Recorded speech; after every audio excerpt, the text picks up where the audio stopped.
Hello guys, what's up? My name is Shanwin and today alikat panoorin at magbigay po tayo ng commentary dito sa mga sinabi ni Fair Lady Maharlika. Gaya nga na sinabi ko, you can hate her all you want, pero ang dami po kasing nanonood sa kanya. Hindi ko rin naman sasabihin sa inyo kung yung mga nanonood sa kanya naniniwala or naniniwala agad o nagkakaroon din ng panibagong pantanong. Diba? Anyway, alika, panoorin at pakinggan natin na sinabi rito ni Fair Lady Maharlika. Bakit ayaw niyong pag-usapan na si Lisa Araneta Marcos ay isang kidnapper? Maliban sa smuggler, kidnapper. Nireport ko na yan dito sa FBI ang gagong yan. I'm just waiting. Sabi ko sa'yo, kahit hawak mo ang trilyong pera ng taong bayan, hindi magwawagi ang lahat ng kademonyohan mo, lahat ng kababuyan mo, Lisa, ang pagkitil mo ng buhay, ng karir ng mga military, pagkitil mo ng karapatan nila, at pagmando mo sa lahat ng kababuyan mo, magbabayad ka, hindi ka forever dyan sa pwesto na yan. Hihilain ka ng taong bayan, giatay ka. You know, ako para sa akin, to be honest, I cannot talk like that. I cannot act like that. Pero bakit may mga taong gaya ni Maharlika? Diba? Bakit may mga tao na kayang magkaroon ng ganyang katinding tapang? Imagine mo, no? Ang binabangasa mo dito sa mga salita mo, Maharlika, Madam Maharlika, walang iba kung hindi ang may bahay ng presidente ng Pilipinas. Diba?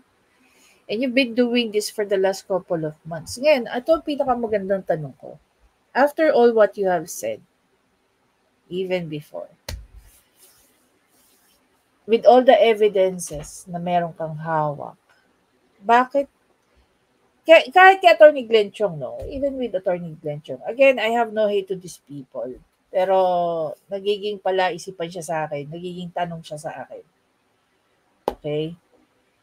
Bakit puro kayo salita sa social media? Bakit hindi kayo nag-file ng mga kaso laban dito sa mga taong tinatawag nyo, kino-call out nyo, binibisto nyo? I don't know, I don't know kung anong gusto nyong itawag dyan.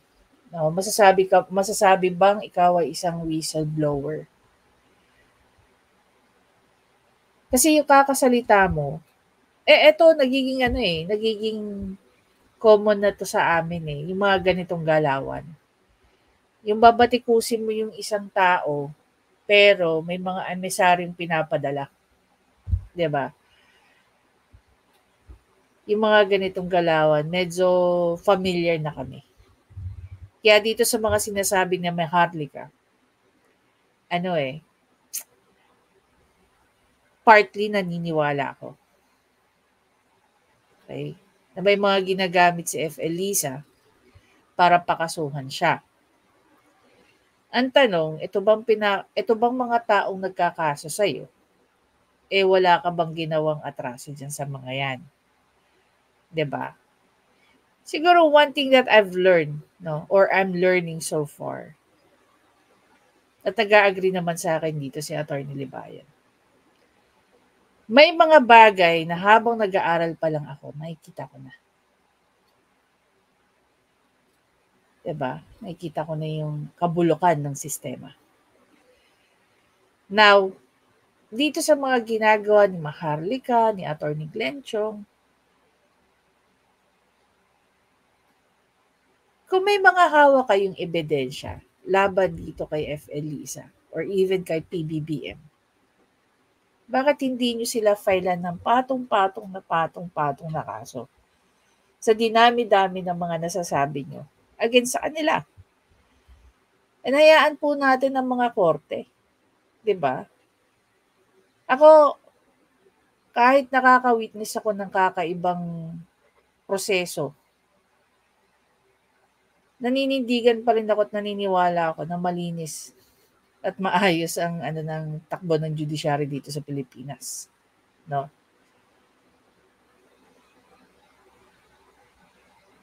Kaya ba hindi kayo nagpo-file dahil paniniwala ninyo? Ito, tanong to Yan, lilinaw na natin kasi may mga ibang tao tatanga-tanga rin ng mga interpretasyon. So lilinawin na lang natin. Tanungin natin si Madam, Madam Maharlika? Isang reason po ba kung bakit ayaw nyo mag-file ng mga kaso, no, sa ombudsman laban kay PBBM o kanino man na sinasabi nyo mga korap at kung ano-ano pa?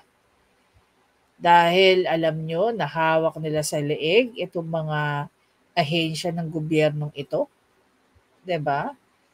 Sa pagkakaalam ko, Sandigan Bayan naman, independent eh. Hindi naman yan attached sa opisina ni PBBM. Nakita nyo naman, 'di ba? Marami namang kinaso sa kanila sa Sandigan Bayan. Oh. Sino pa na dumaan sa ano ng Sandigan Bayan? Marami rin naman ah. Hindi ka ba naniniwala sa kakayanan ng mga courts natin? Hindi ka ba naniniwala sa kakayanan ng mga ombudsman natin? 'Di ba? Tuloy. Takot? Lahat takot? Ako hindi ako takot sa mga putang ina yan. Kung lalaban na ng harap-harapan sa akin yan, hindi na mag-asawang jampal ang matitikman nila. Remember, eto rin ang ginawa sa akin. Yung ginawa ni Taberna, na inutusan din ni Lisa. Diba? Nakasuhan ako. Dahil akala niya, Philippine passport pa. The same, very Lisa's mugs. Kung ako ay Filipino passport pa, dahil mismo binamit, sinabi ng putang inang Taberna na yan, okay? Na sila ay makipag-ugnayan sa DFA, at sa US Embassy, sa DOJ. Di ba same pattern ginawa sa nanay?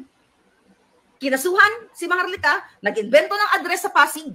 Then, syempre, hindi ako makasipot dahil di man ako nakatira na dyan. It's the same thing dito sa nanay na hindi siya nakasipot kasi nasa Turkey na siya. Then, nagkaroon ng warrant of arrest. So, pag nagkaroon ng warrant of arrest, ang gagawin nila, dapat makipag-ugnayan sila sa US Embassy tsaka sa DFA, Department of Foreign Affairs, para kansilahin ang aking pasaporte ng Philippine passport. Pero, hindi sila nag-ugi kasi wala akong hawak na Philippine passport. So, ang ginawa ng putang ng Lisa, gumamit ng mga proxy ng mga tao para mag-file ng case. And, hindi ko kayo uurungan. Hindi ko kayo urungan. Putang ina nyo lahat. Kahit wala akong trilyong pera, nasa akin ang katotohanan. Isang beses lang ako mabuhay sa mundong ito. Sigurado ko magbabayad kayong lahat ng mga kasabwat. Here's the thing though. You cannot just file cases after cases only because you feel like filing cases. Pag hindi na patunayan yan, the person, like halimbawa si Maharlika, I don't know how it works sa Amerika pa ngayon Pero kasi dito sa Pilipinas, may tinatawag tayong malicious prosecution. No? So, you just don't file cases dahil trip mo lang, dahil gusto mo lang makaabala. Hindi, may buwelta yan. 'Di ba? So, ito mga nagkaso kay Maharlika, pwede rin yan ang kasuhan yan kung hindi nila mapatunayan yung mga ikinakaso nila kay Maharlika. 'Di ba? Huwag kayong pasisiguro na wala akong ebidensya. Huwag kayong tanga. Dahil hindi magbubukas ang bunganga ako dito nang wala akong hawak. Kaya mag-isip-isip ang mga susunod na gagamitin ni Lisa. Hindi ko kayo uurungan. Kahit 10, 5, palala, lahat. Lahat ng mga inutusan ni Lisa, marami siya inutusan dito. Lahat ng mga designers, bring it on. Lahat. Akala mo hindi ko alam ginagawa mo, Lisa. Hindi ka makahalaban. Hindi ka makalaban ng one-on-one, yun ang harapan. Bakit ka gumagamit? Ito, kung gusto mo, libelous ba itong sinasabi ko? Kidnapper ka. Smuggler ka. Oh, ba't di mo akong kasuhan? Bakit ka gumagamit? Matapang ka mo, abugaga ka. Naalala ko na naman si Atty. Libayan, no?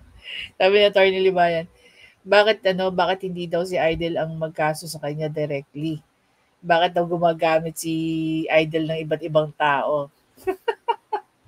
Same thing. Magkadugo yata si Atty. Libayan at si Maharlika Magkapareho ng tapang. Very Harlem, New York ka. Very dugyot. Very corduroy ang mukha. Very pangit.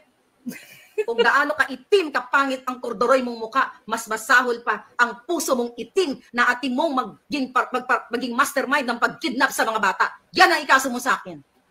Diba? Gusto mo ako makulong, diba? Ayan, yung sinasabi ko sa iyo. Putang ina ka, gagawa ka pa ng mga taong gagamit ka pa. Harapin mo yung sinabi ko sa iyo, diba? Powerful ka? Hawak mo trillion budget? Powerful ka mo Pwede mo kasuhan si Maharlika, pwede mo kasuhan kahit nandyan ka. Kasuhan mo ako na sinabi kong kidnapper ka. Na sinabi kong extortionista ka lahat, na pulboroni ka lahat, na smuggler ka. Bakit?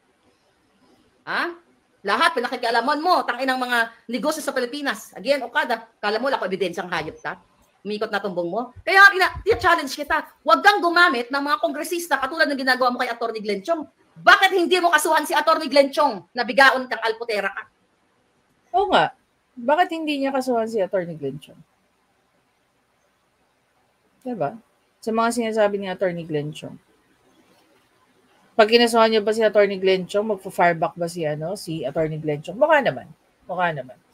You know, here's the thing, no, sa mga nangyayari ngayon. Halimbawa yan, si Marlica at si Attorney Glenn Chong. If something happens to these people, okay, alam na lahat ng taong bayan kung sino yung pwedeng maging primary suspect. Diba? Some people say, no, the reason why nagsasalita sila openly sa social media, this is their protection. Diba? Do you agree with that? If yes, why? If no, why? Diba? Tingnan nyo proud siya na bayad siya. Ang bayad sa akin, tayo napunta rito. Huwag kang gumamit ng mga kongresista katulad ng ginagawa mo kay Atty. Glenn Chong. Bakit hindi mo kasuhan si Atty. Glenn Chong na bigaon kang alputera ka? Bakit hindi mo siya kasuhan sa kanyang akusasyon sa'yo na ikaw ay nakipagsabuatan sa Smartmatic noong bago mag-eleksyon? Nandyan siya sa Pilipinas, nandyan ka. Diba? Libelous yan, paninira yan sa kordoroy mong muka. Bakit ayaw mo siyang kasuhan? Bakit ayaw pag-usapan ng mga kongreso, ng mga kongresista, ng mga senador, ang tungkol sa Smartmatic na pakipagsabuatan mo? Pero ang tinutukan nyo yung sinabi ni Atty. Glenn Chong na dajampalin ka niya ng mag-asawang sampal. Makes sense. Makes sense, no? Pero ito yung gusto kong mangyari. If totoo yung sinasabi ni Atty. Glenn Chong about dyan sa Smartmatic, this is my challenge to Atty. Glenn Chong. Can you file an impeachment kay PBBM because of what you're saying? Hindi ka ba makakaladkad dyan? Because aware ka, alam mo na may ganyang pangyayari and you stayed quiet? Isa pa, paano kung mag-reach out sa'yo ang kampo ng Liberal Party? Diba? Paano kung mag-reach out sa'yo ang Liberal Party at tulungan ka mag-file ng impeachment proceeding laban kay PBBM dyan sa mga sinasabi mo? Diba? Pero syempre, mangyayari dyan dahil aware ka, isa ka sa mga parties na nakakaalam na yan yung mga ginawa nila FL Liza, kung totoo man yan, makakaladkad ka dyan, diba? Kung kaharap lang niya ikaw. See? Ba't ka natatakot? Di ba matapang ang impacta ka? Ha? Satanas ka? Di ba matapang ka? Dapat hindi mo kami harapin. Bakit hindi ka mag-file ng case against us? Hindi ka gagamit ng mga buwaka ng inang mga uto-uto, mga kongresista na palibhasa, na mamantika ng mga bunganga nyo sa pera ng bayan. Kaya ngayon, tinitira nyo si Atty. Glenn Chong. Hindi naman na-atras yan. Hindi kami atras sa inyo. Kahit hawak na pera namin, ikaw, Lisa, pukinang ina ka. Kasuhan mo ako, tinawag kitang smuggler. Naalala ko tuloy yung sinabi ni Yorme Isko. Yung buong presidency ni PBBM, okay, sobrang magiging challenging. Pero ang hindi naging tama sa sinabi ni Yorme doon, he was expecting na ang mga kakamping ang magiging number one critic ni PBBM. Unfortunately, hindi totoo. 'Di ba? Hindi yun yung nangyari. Okay? Hindi po mga dilawan o mga kakamping ang nagiging number one. Pero yung once upon a time na sumuporta kay PBBM, yun ang nagiging number one critic niya. 'Di ba? Don't you see, it's very ironic. And knowing that, no, this is why, ito nga, kagabi nga, nag-uusap-usap kami na Lacayo. Sabi ko, I will never claim that I'm a DDS, neither I'm a loyalist. Bakit? Again, it's a badge of honor. Buti na lang si Kaayo na intindihan niyo yung part na yan. Ang nakakatawa lang, guys, kasi, if hindi ako nag-agree sa inyo, like, yung nangyayari kay Kibuloy, pag hindi ako nag-agree sa inyo, DDS ako. Diba? Di ba pwedeng hindi lang ako nag-agree sa inyo? Kailangan ba talagang nakadikit yung part na pag hindi ako nag-agree sa inyo, DDS ako dapat. 'Di ba? Don't you think that is very pathetic? Ngayon, pag nag-agree naman ako kay PBBM, tatawagin niyo ako Pulangaw. 'Di ba? Pag nag-agree ako kay VP Sara, tatawagin niyo akong DDS. Pag hindi ako nag-oppose sa nangyayari kay Pastor Kibuloy, DDS ako. 'Di ba? 'Di ba pwedeng I'll stay wherever I want to stay. Pwede naman kayo mag-agree sa akin, pwede rin naman kayo hindi mag-agree sa akin. Hindi ko naman ini-impose sa inyo yung mga opinion ko. Like halimbawa, ngayon, Maharlika, sa sinasabi niya. 'Di ba? Lahat ng sinasabi niya, malalaking tanong sa akin. Pero siya mismo, binabato niya na yung mga tanong na gusto ko rin itanong sa kanya. Bakit nga ba siya bakit ba ayaw siyang tawag dito? Bakit ba ayaw siyang kasuhan ni FL Liza? Dahil ba pag kinasuhan siya ni FL Liza at mag-counter affidavit siya at ipakita niya lahat ng ebidensya niya? Yun ba ang kinakatakot? Na alam ni FL Liza na meron din talagang pinangahawakan to si Maharlika. And if something happens to Maharlika, sino unang-unang iisipin na nagpatahimik sa kanya? Even if hindi si FL Liza. Nakita niyo yung point? 'Di ba? Kaya salita lang ng salita Kaya tingnan mo, may part diyan na ginagawa nila ni Attorney Glenchong. Kaya daldal sila ng daldal, no? Salita sila ng salita sa social media. Is to provoke FL Liza or si PBBM or kung sino man to file cases against them, especially with FL Liza. Kasi nga naman, si FL Liza nga naman ang tinitira niya, iba't ibang tao ang nagkakaso sa kanya. Diba?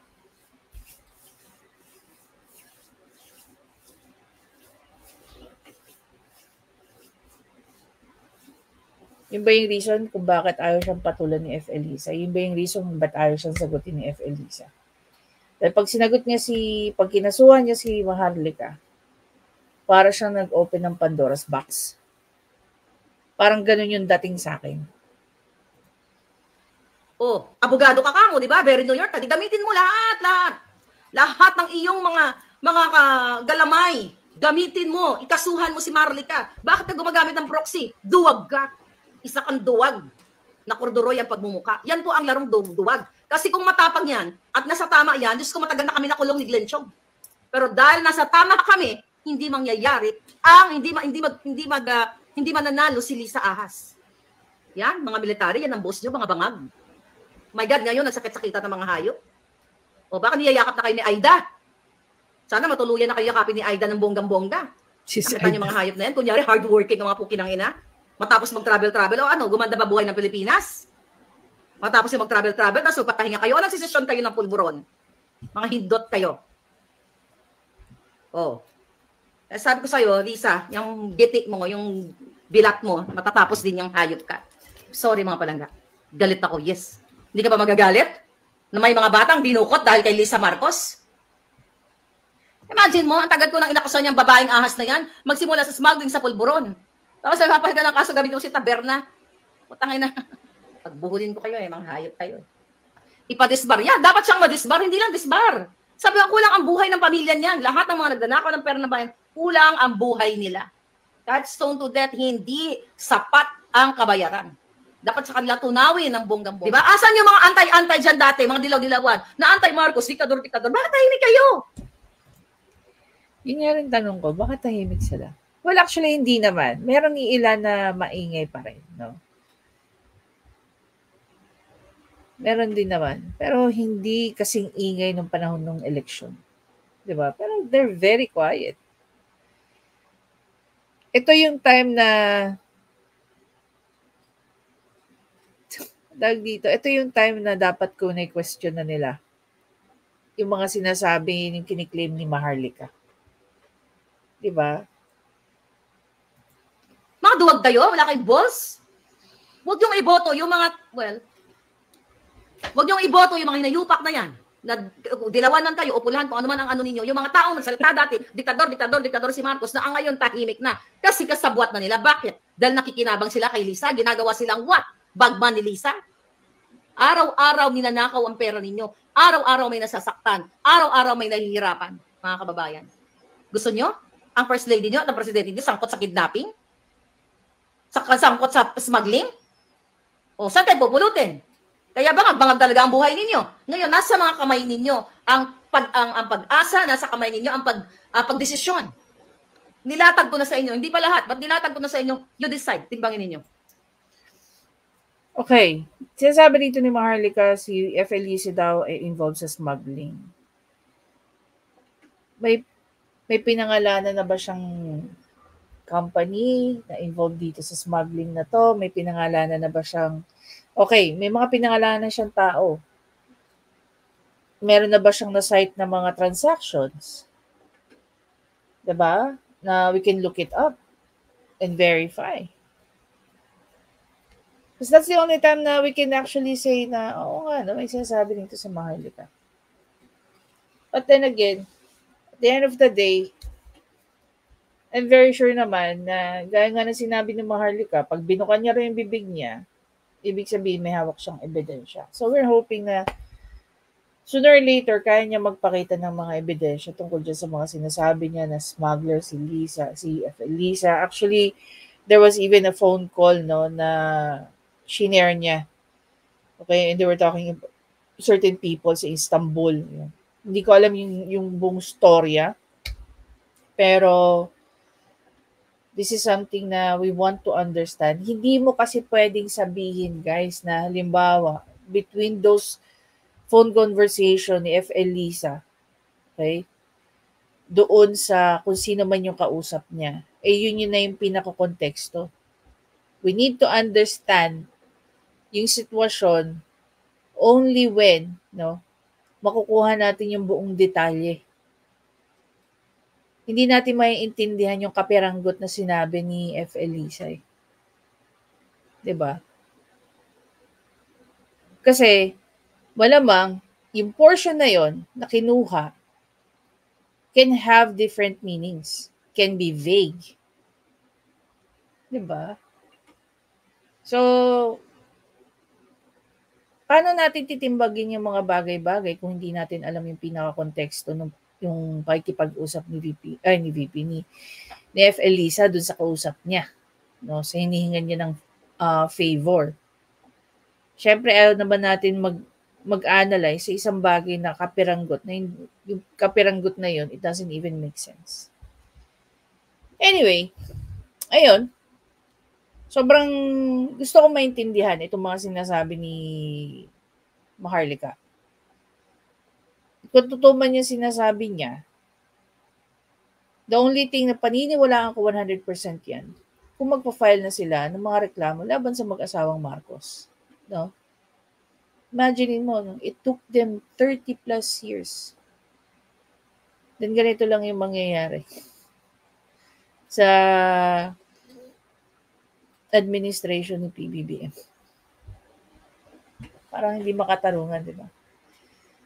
Yung pinaglaban mo ng 36 years na makabalik ka sa Malacanang, makuha mo ulit ang respeto at saka tiwala ng mga tao. And then eventually, masasangkot ka, no? May involve ka na naman sa mga controversies na very much related sa unang controversy ng pamilya mo.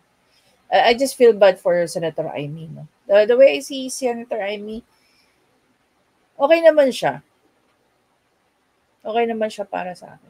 I just feel bad na bilang siguro panganay na anak at iniwanan ng mga bagay-bagay ni ni Apo Lakay. Ito yung nangyayari sa administrasyon ng kanyang kapatid. Diba? Anyway guys, again, maraming salamat sa panonood. Please don't forget to subscribe, like, and comment. Kayo ba naniniwala dito kay Maharlika? If yes, ilang %? If no, bakit?